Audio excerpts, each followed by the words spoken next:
Bienvenue à toi sur la chaîne Automatique BNB, la chaîne qui te permet d'automatiser et d'optimiser ta location courte durée. Si tu ne me connais pas, je suis Nicolas, je te permets d'augmenter ton cash en préservant ton temps libre. Et aujourd'hui, j'ai le privilège d'accueillir Romain. Romain accompagne des entreprises du secteur de la location courte durée. Il leur permet de développer leur aspect commercial et marketing. Il a accompagné notamment des grosses boîtes comme Nuki, Pricelab, voire même Airbnb. Il accompagne également des particuliers, des professionnels autour de la location courte durée pour les faire progresser. Donc, bienvenue à toi, Romain. Merci d'être présent sur la chaîne Automatique BNB. Merci à toi pour l'invitation. Eh ben, déjà, Romain, pour ceux qui ne te connaissent pas, est-ce que tu peux expliquer un peu ton parcours qui amène justement à être considéré comme un expert de la location courte durée et puis peut-être rentrer un peu plus en détail sur ce que j'ai introduit sur toi au début de cette vidéo. Ouais, bien sûr. Mon parcours, pour faire simple et court, moi j'ai commencé en tant que hôte Airbnb en 2012 et je suis vite devenu accro et on a remporté avec ma femme le prix de top hôte Airbnb en 2014. Et j'ai voulu mixer ça, en fait, cette expérience avec mon parcours professionnel qui était à l'époque dans le marketing et le SEO. Donc, je me suis dit, pourquoi pas mixer finalement cette activité d'hospitalité, d'hébergement, etc., avec du marketing. Et j'étais consultant, je suis toujours, et j'ai bifurqué toute mon activité de consultant autour de cette activité de la location courte durée. Donc, j'ai vraiment deux, voire plus, mais en tout cas deux casquettes depuis toutes ces années, c'est-à-dire que je fais du conseil, de l'accompagnement, et à côté de ça, je suis allé au-delà de l'hébergement Airbnb simple, puisque j'ai créé une conciergerie sur Aix-en-Provence que j'ai gérée pendant 3 ans. J'ai géré jusqu'à 45 propriétés, appartements et villas haut de gamme. Et en parallèle de ça, j'ai été aussi responsable marketing et partenariat chez BookingSync, un PMS Channel Manager. Donc, j'ai vraiment cette expérience et vision côté fournisseur, en ayant été chez une société du secteur, côté conciergerie moi-même, et côté marketing par mon passé dans le domaine. Donc voilà, aujourd'hui, pour donner une visu de ce que je fais aujourd'hui, j'accompagne des sociétés du secteur à se faire connaître en France et à proposer leurs solutions à des gestionnaires, des conciergeries, des propriétaires investisseurs, des gens qui commencent à avoir, on va dire, autour d'une dizaine de propriétés. Donc, j'accompagne des sociétés comme Room Monitor, Iago, Nuki, Pricelab sur du long terme. Après, j'ai fait des missions plus ponctuelles, on va dire, pour d'autres sociétés comme Evivo, GuestReady, Airbnb, comme tu le mentionnais. Et ça, c'est une partie de mon activité. Et de l'autre côté, je fais aussi du conseil et de l'accompagnement pour des gestionnaires et des conciergeries sur leur métier, leur process, des personnes soit qui démarrent, soit qui vont démarrer, soit qui ont démarré depuis 1 an ou 2, et qui cherchent à améliorer leur process, à mettre en place des process et à perdre moins de temps et à voilà, optimiser vraiment leur activité. C'est sur des sujets hyper variés, du marketing, de l'acquisition, des process logistiques internes, etc. Voilà un peu qui je suis et ce que je fais aujourd'hui. Ok, merci pour cette présentation. Donc, de toute façon, sous la vidéo, je mettrai des liens pour qu'ils puissent te contacter directement, les personnes qui suivent cette vidéo et qui seraient intéressées justement pour être accompagnées par tes services. Tout ça sera indiqué sous la vidéo. Alors, justement, tu accompagnes beaucoup de sociétés et puis surtout aussi, dans ce que tu prônes beaucoup de process qui sont automatisés. Et c'est aussi pour ça que je voulais t'interviewer sur cette chaîne. Lorsqu'on parle de process automatisé, on a toujours peur que ça fasse fuir les clients, on a toujours peur que le parcours client et voyageur soit effrité à cause de ça. Est-ce que tu peux nous dire ton point de vue par rapport à ça et nous dire justement si selon toi, même si je pense déjà connaître la réponse, est-ce que ça détériore la qualité de ce parcours ou à l'inverse, est-ce que ça l'améliore? Alors moi, j'ai deux exemples pour répondre à cette question. Le premier, c'est le mien quand je gérais des appartements. Surtout quand j'ai commencé à travailler avec Booking.com. Au début, j'étais que sur Airbnb. Après, je suis allé tenter l'aventure Booking.com pour les appartements. Et en fait, je me suis rendu compte que je m'évertuais à faire des check-ins ou à payer quelqu'un pour faire des check-ins sur des appartements où la clientèle était très en mode hôtellerie, en mode je réserve une nuit, un hébergement et c'est tout. Je ne cherche pas une expérience ou un contact, ce qui est assez récurrent chez ces voyageurs-là. Et en fait, on se retrouve à faire des accueils de personnes voilà, qui sont crevées, en plus en plein été, ils n'en peuvent plus, ils veulent juste se doucher, ils ont peut-être un rendez-vous derrière. Enfin voilà. Du coup, moi, j'ai vraiment ressenti ça, en tout cas, sur les check-in, si on parle vraiment de check-in, et sur des appartements. Sur des villas, je pense que c'est important de faire une arrivée, surtout selon la valeur de la propriété. C'est quasiment indispensable, c'est hyper important. Mais en tout cas, pour revenir sur ta question, euh, moi, j'ai pas constaté de perte de notation, des mauvaises reviews, des choses comme ça. Et surtout, en fait, j'ai eu, via ma collaboration avec Nuki, j'ai eu des échanges à l'époque avec des gens de chez Lucky Homes à Paris, qui, eux, ont vraiment fait enfin, regardé les chiffres, clairement, de l'impact ou pas, si on parle que de l'arrivée autonome, sur la notation, et ils ont vu aucun impact négatif du fait de proposer une arrivée autonome ou de faire de l'arrivée autonome. Donc, vraiment, moi, le retour que j'ai là-dessus, c'est qu'en tout cas, en termes d'arrivée, ça n'a pas d'impact négatif. Maintenant, je pense que c'est aussi, du coup, important d'avoir travaillé ce que j'appelle le parcours voyageur, c'est-à-dire toute la communication avant l'arrivée, parce que si on fait une arrivée autonome, mais qu'on ne l'explique pas, là, on prend un risque, parce que le voyageur, il peut arriver sur un logement, pas savoir, peu importe la solution d'arrivée autonome qui est utilisée, mais on m'a pas dit où c'était, où est la boîte à clés, comment ça fonctionne une serrure connectée, etc. Là, il y a un vrai risque en fait d'avoir un client qui comprend pas et c'est pas à lui de savoir, c'est pas à lui d'avoir anticipé tout ça, c'est au gestionnaire. Donc pas de perte sur l'expérience, mais il faut vraiment travailler en amont et la communication pour que ça soit hyper fluide.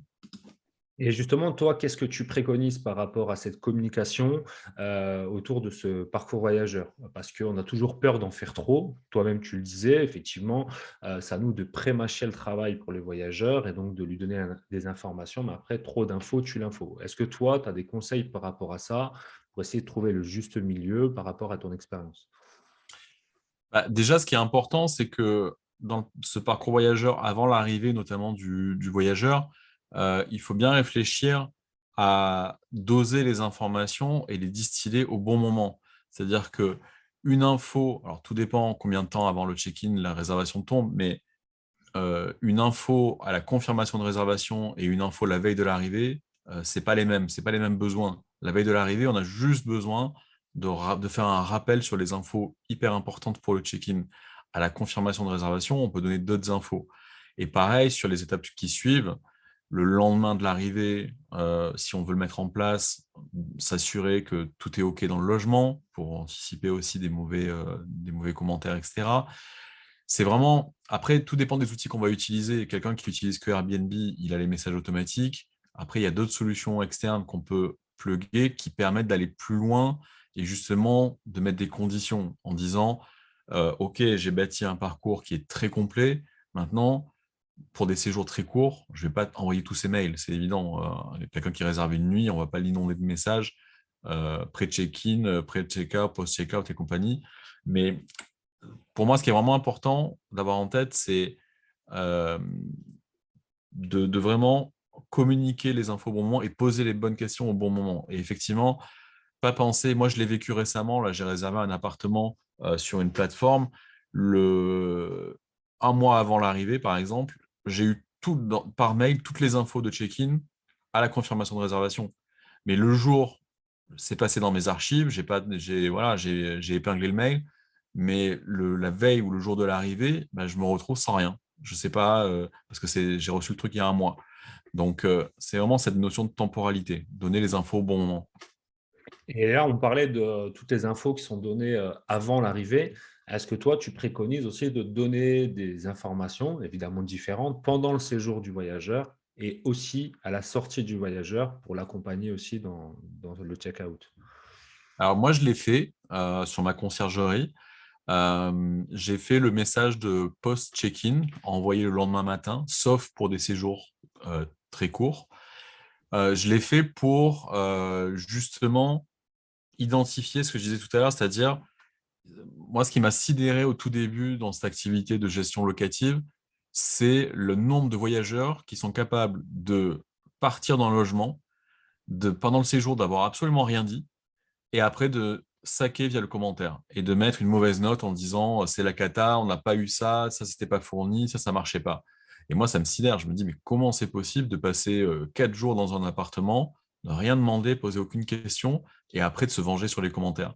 Et donc, en fait, c'est pour ça que j'avais mis en place ce post-check-in, pour dire bonjour, bienvenue, enfin, j'espère que votre première nuit s'est très bien passée. Est-ce que vous avez la moindre remarque, la moindre question, n'hésitez pas. Et ça, vraiment, ça permet de créer cette discussion et d'anticiper ces soucis-là. Et de la même façon, j'avais mis un autre message en place qui était le pré-checkout. Et là, je l'avais mis en place pour une autre raison, c'était, j'avais demandé au personnel qui faisait tout le ménage des appartements, comment vous en sortez? Moi, je travaillais au forfait sur des studios, je payais la personne qui faisait le ménage un montant forfaitaire. Je lui disais, est-ce que vous rentrez dans vos frais? Est-ce que c'est bon pour vous, etc. Parce que pour moi, c'est hyper important. Aujourd'hui, le personnel de ménage, c'est un vrai problème de trouver des bonnes personnes et de les garder. Donc, je pense qu'il faut vraiment être hyper vigilant sur le fait qu'ils travaillent dans de bonnes conditions. Et du coup, je leur disais, est-ce que c'est bon, etc. Ils me disaient, bah, non, parce qu'en fait, là, on perd un temps dingue à jeter les poubelles, les frigos, il y a la nourriture à l'intérieur, c'est un enfer.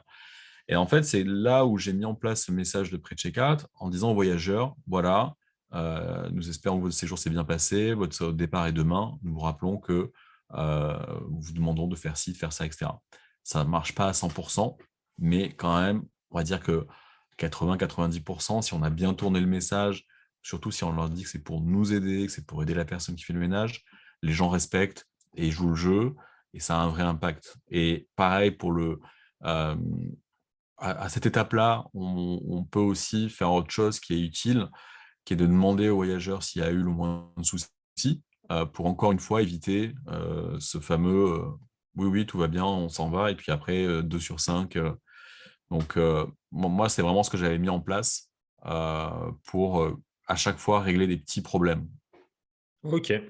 Et justement, toi, je sais aussi que tu as fait tout un travail pour réfléchir à recevoir chez toi ce qu'on appelle les bons voyageurs.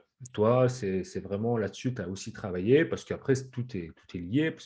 Donc, qu'est-ce que tu as fait par rapport à ça dans ton annonce, dans ton parcours voyageur, etc., pour justement cibler les voyageurs que tu souhaitais avoir et avoir les bons voyageurs dans tes appartements?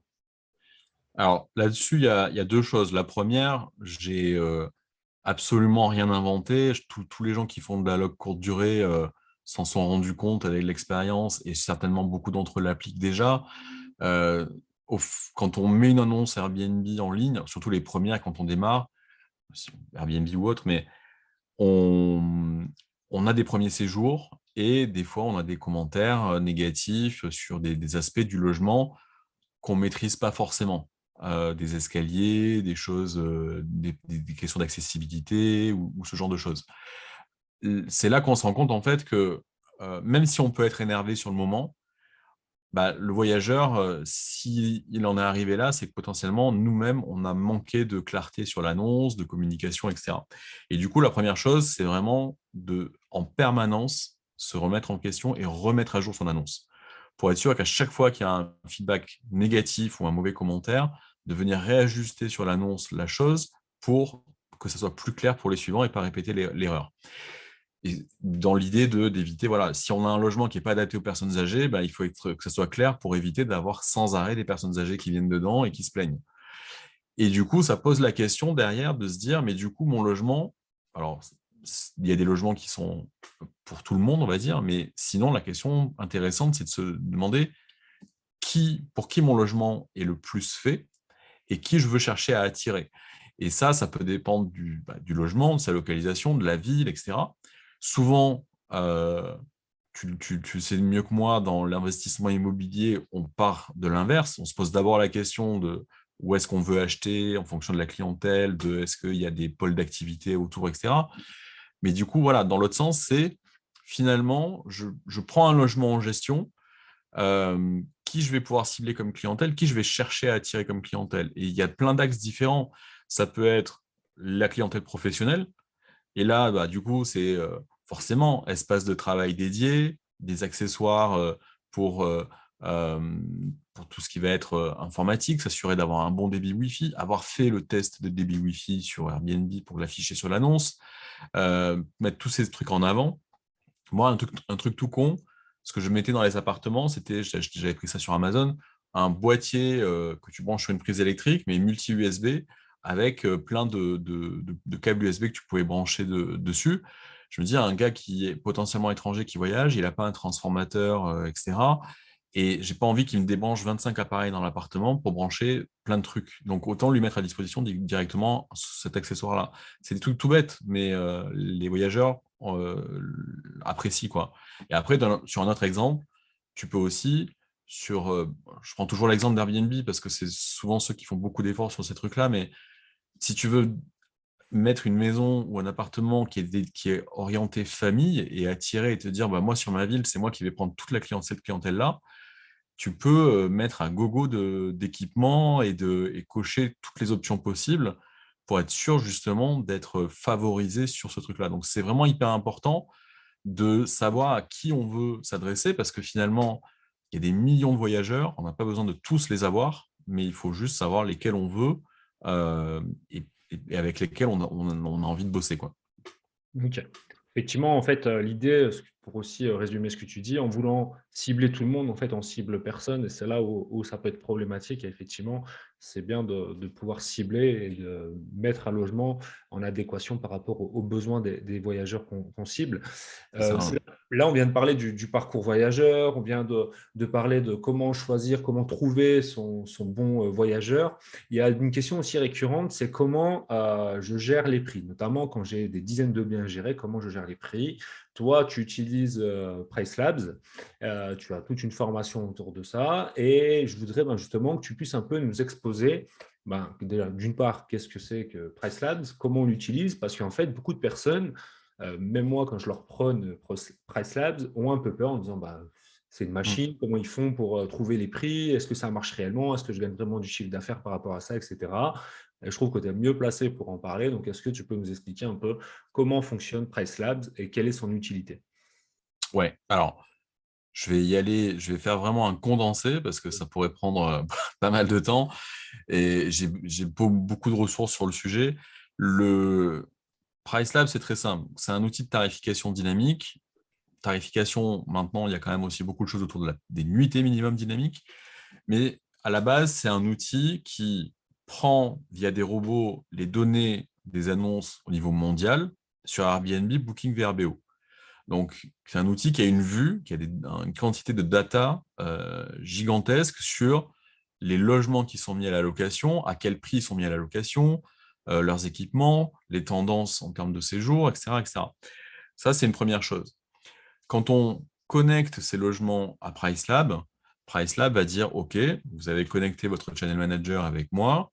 Moi, je vais aller consulter tous vos logements. Je vais voir leur adresse, où est-ce qu'ils se situent.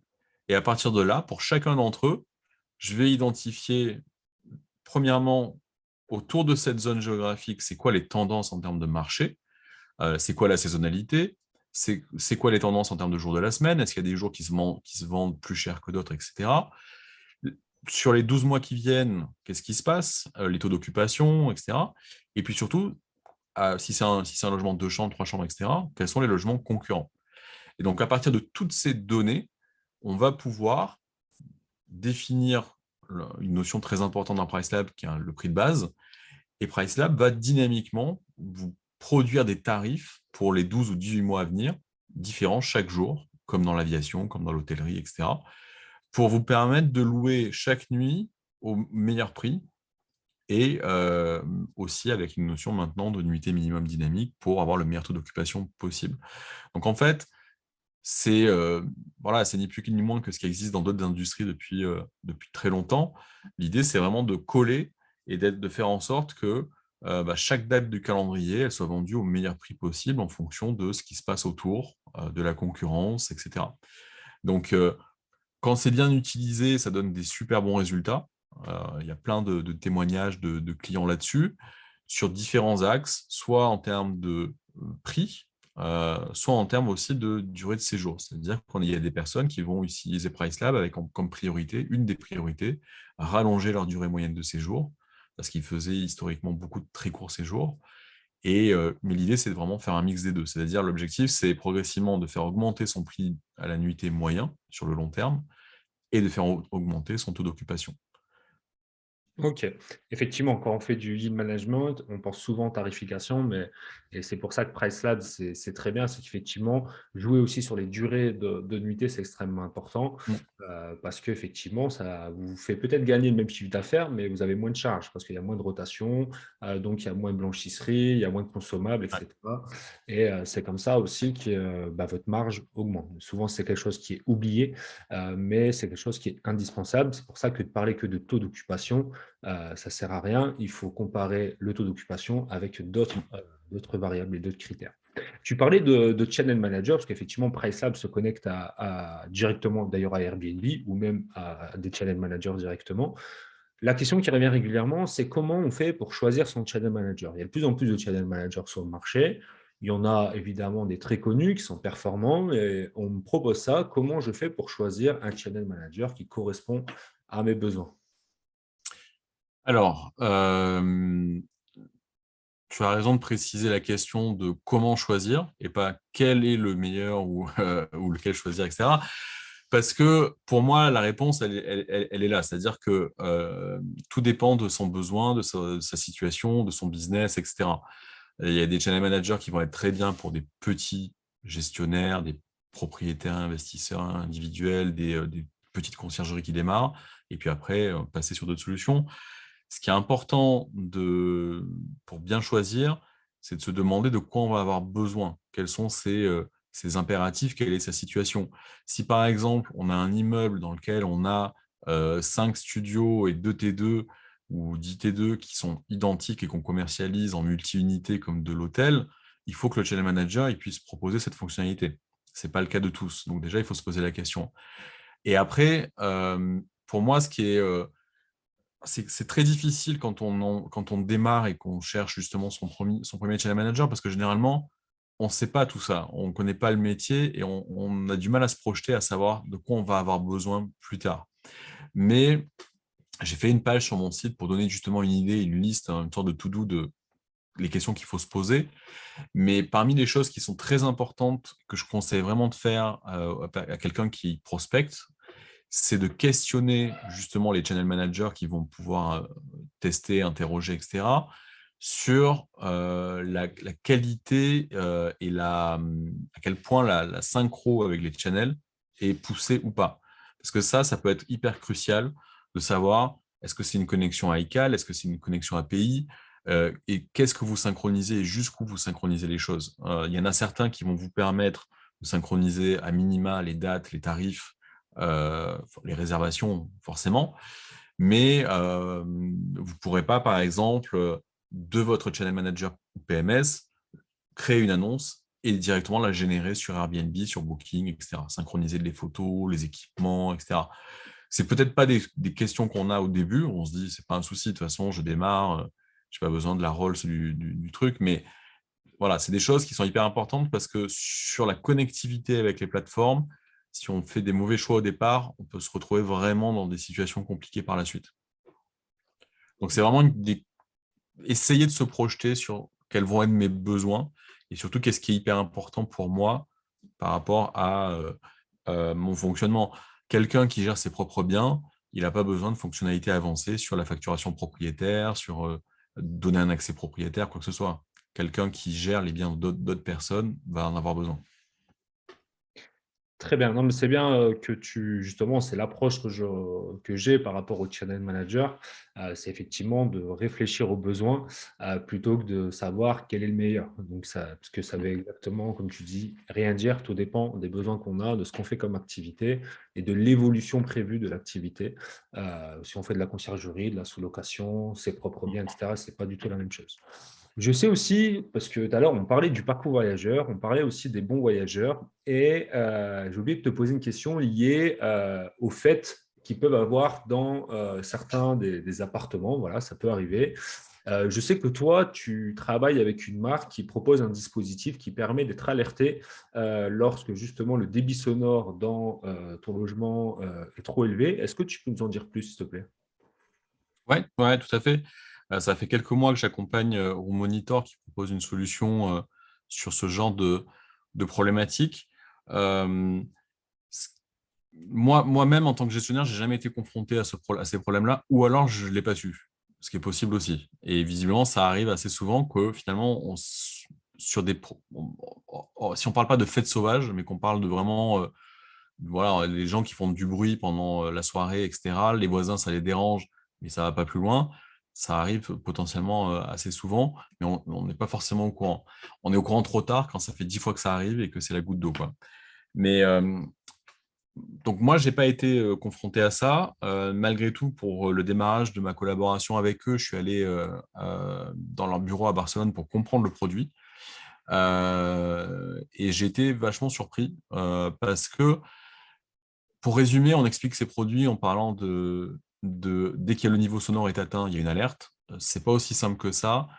Et notamment leur solution est, je trouve, assez intelligente sur le fait qu'en fait, ils ont défini des scénarios de bruit et qui sont monitorés en permanence. Et c'est ces scénarios qui sont surveillés en permanence de pics de niveau sonore, etc. Et c'est quand il y a eu X déclenchement, enfin, au niveau de l'algorithme, que effectivement, il y a une alerte.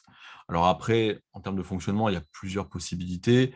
Soit c'est uniquement soi-même, gestionnaire, propriétaire, qui recevons l'alerte et on s'occupe de la suite. Soit eux-mêmes peuvent s'en occuper, notamment la nuit, ça peut être utile. Et même sur Barcelone, Paris, ils ont des agents qui se déplacent pour arrêter, mettre fin aux soirées. Et ça, je l'ai vécu aussi dans ma formation, que quelques heures avant, j'appelais encore bizutage, mais qui après coup est une formation, où ils m'ont emmené à 1 heure du matin en scooter dans Barcelone pour voir comment ça se passe d'intervenir. Et aussi, ils mettent à disposition des voisins un numéro de téléphone pour que les voisins puissent appeler si jamais il y a un souci. Et en fait, c'est hyper important parce que il faut savoir, par exemple, qu'à Barcelone, peut-être que ça arrivera un jour en France, mais si il y a du tapage dans un appartement et que la police est appelée, la police peut faire sauter la licence au propriétaire et c'est fini pour lui, la location courte durée. Donc du coup, le fait d'avoir mis en place ce système avec un numéro pour les voisins et que eux puissent intervenir tout de suite, c'est vraiment un sacré frein pour ce genre de comportement. Ok, très bien. Bon, en tout cas, merci pour cette présentation complète.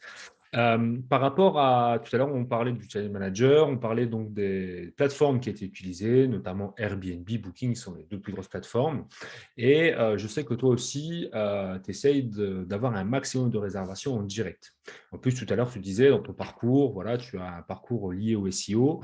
Est-ce que tu as des conseils, des trucs, des astuces, même si là, en quelques minutes, c'est très difficile de tout donner comme trucs et astuces pour avoir un site performant, mais voilà, peut-être des erreurs que tu vois régulièrement et quand tu le vois, tu te dis, bah, de toute façon, ces personnes-là ne pourront jamais avoir des réservations en direct parce que déjà, ça, c'est impossible que ça convertisse. Est-ce que tu as des trucs, des astuces à nous partager ou des erreurs à éviter? Euh, Bah déjà, il faut avoir un site de réservation directe, forcément. Ça paraît évident, mais c'est pas forcément le cas encore aujourd'hui. Qui fonctionne bien, qui techniquement, en termes de SEO, soit bien pensé, et avec un système de paiement et de réservation en ligne. Ça, c'est la première chose. Après, moi, évidemment, tout mon parcours professionnel précédent, c'était dans le SEO. Donc, forcément, c'est des réflexes que j'ai d'aller chercher des petits trucs de renard pour capter ce trafic. Il y a une technique que j'explique dans ma formation qui est dédiée. Donc, je, je vais en parler rapidement, mais qui s'appelle l'effet billboard. L'idée, c'est de profiter justement des voyageurs qui naturellement vont, en voyant l'annonce, avoir envie de trouver en direct l'hébergement. C'est quelque chose qui est très vrai avec Booking.com, qui historiquement est un site d'hôtellerie où il y a le nom de l'hôtel. Donc, on va dans Google, on tape le nom de l'hôtel, on le trouve, on appelle, etc., etc. Mais c'est moins le cas sur Airbnb avec le titre de l'annonce qui ne comprend pas forcément d'infos, surtout maintenant où le titre de l'annonce est nettement moins visible dans les résultats. Mais en tout cas, moi, ce que je faisais, en tout cas, sur mes propriétés, toutes mes propriétés étaient en Provence, c'est que je cherchais un nom, euh, quelque chose de particulier sur l'appartement ou la maison, à quoi ça me faisait penser. Je cherchais la traduction en provençal de ce mot-là. Et après, je tapais dans Google, appartement plus le mot provençal, villa plus le mot provençal, pour voir s'il y avait déjà quelque chose qui existait. S'il n'y avait rien, je disais, OK, je prends ça. Et je choisissais ce nom pour ma propriété sur les plateformes. Et après, dans la description, j'insistais bien sur l'équipe Stay in Provence vous accueille dans l'appartement, etc. Et naturellement, les gens vont dans Google chercher appartement un tel, Stay in Provence, ces combinaisons-là. Et une fois qu'on a son site web qui est référencé avec ce nom de domaine, son annonce sort très vite en haut, quoi. Malgré tout, des fois, on n'est même pas premier parce qu'avec avec les moyens colossaux qu'ont ces plateformes, ils arrivent quand même à squatter les positions, même en SEO. Mais en tout cas, ça a des vrais résultats, quoi. Ok, en tout cas, merci pour toutes les pépites là, que tu as pu partager lors de cette interview. Comme je le fais à l'habitude, c'est toujours la personne qui a interviewé qui va clôturer cette interview. Donc, je vais te laisser clôturer. Tu peux évoquer ce que tu as envie d'évoquer, peut-être faire une synthèse de ce qu'on s'est dit aujourd'hui, peut-être exposer, vu que là, on va arriver sur la pleine saison, peut-être des conseils que tu souhaites préconiser aux personnes qui nous suivent sur Automatic BNB. Tu es libre de dire tout ce que tu veux. Et pour tous ceux qui nous suivent, n'hésitez pas à aller sous la description de cette vidéo, d'aller cliquer sur le site de Romain, d'aller voir les formations qu'il préconise. Et pour ceux qui sont intéressés, vous pourrez aller plus loin et puis le contacter directement. Merci. Alors, ce que je voudrais dire, c'est un truc que je dis et que je répète sans arrêt, sans arrêt, sans arrêt dans ma com, réseaux sociaux, newsletter, etc. Je pense que c'est quelque chose que tu fais aussi, c'est-à-dire que moi, véritablement, j'essaie de faire comprendre aux gens qui s'intéressent à ces sujets-là qu'il n'est jamais trop tard pour changer, améliorer les choses et apprendre et progresser. Le pire qui puisse arriver, je trouve, à quelqu'un dans cette activité, c'est au contraire d'être pétrifié et de pas pas prendre de décision et de pas avancer. Et encore une fois, là, la saison d'été va démarrer. C'est pas trop tard. C'est-à-dire que il y a plein de petites choses qui peuvent être mises en place et qui peuvent vous soulager au quotidien pendant des périodes de rush. Et c'est quand on est dans le jus qu'on se dit que on aurait dû le faire, que c'est trop tard, etc. Et vraiment, moi, c'est le truc hyper important. Les formations que j'ai faites, elles sont nées de ça, de cette expérience, pour que les gens arrêtent de reproduire sans arrêt les mêmes erreurs. Donc vraiment, que ce soit avec moi ou avec n'importe qui d'autre, mais apprenez, apprenez, apprenez sans cesse et optimisez sans arrêt vos process et automatisez le plus possible parce qu'il y a des tonnes de choses sur lesquelles vous n'avez pas de valeur ajoutée à les faire manuellement sans arrêt toute la journée. Donc vraiment, il y a plein d'outils, il y a plein de techniques. N'hésitez pas à prendre tout ça à bras le corps et à les mettre en place et à vous soulager au quotidien. Merci à toi, Romain, et puis à très bientôt. Ciao. Merci.